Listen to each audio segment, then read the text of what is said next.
Linda McMahon oversaw fighting in the ring as CEO of the WWE, battled for a Connecticut Senate seat. Now she is taking on busting that glass ceiling. Up next, we'll talk to McMahon about her new organization, Women's Leadership Live, as well as talk GOP politics and the campaign of her old friend, Donald Trump. Stay tuned.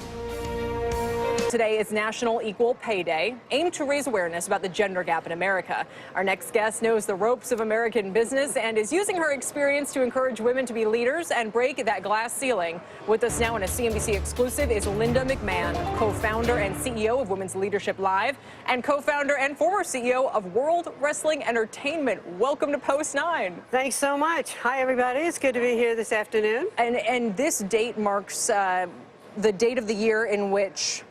say it the right way for me here. Well, I'm not sure I'm going to say it in the right way, but we're talking about, Equal Pay Day, and so it's like how many more months have women had to work to get to the same point, that guys have, in their salaries. So that's kind of what we're looking at today. Because it's still 21% below on average. Some numbers are 21%, some are 28%, some are, it goes all around. What did you find at WWE in your experience? Well, I was the CEO at WWE, so we were really very careful to make sure that we had equal pay for equal work.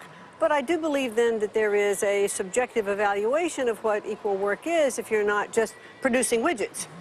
You've got experience, you've got all that you bring to the table, when you're hired to be in an entertainment company, you're creating, you're marketing, you're doing all of that. So it's a little bit different view. Sure. Mike?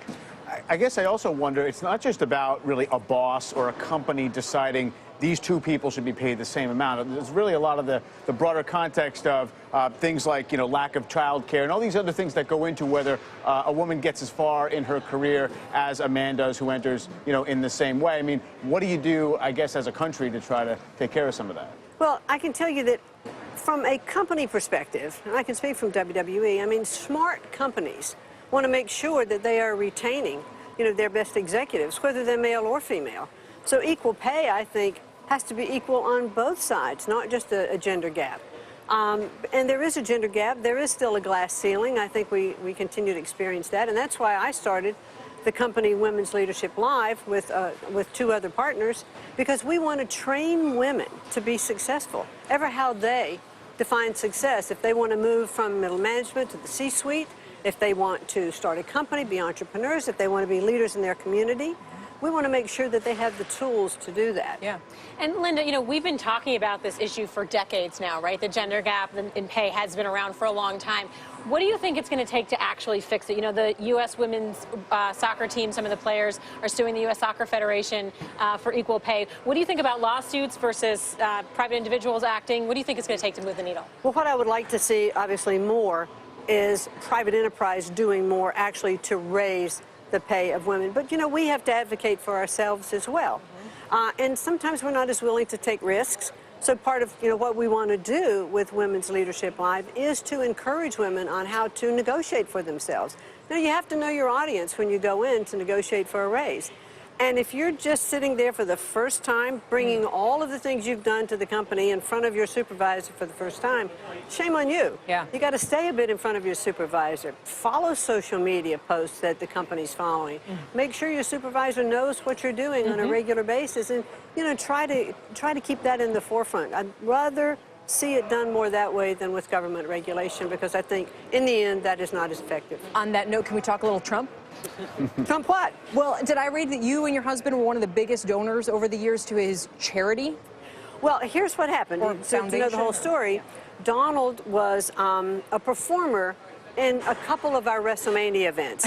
So he earned pay as a celebrity performer. But he wasn't. Was he wrestling with people? No. He and Vince were in the ring, the Battle of the Billionaires, and Vince's side lost, and Vince got his head shaved. We'd have never been able to shave Donald's head, that.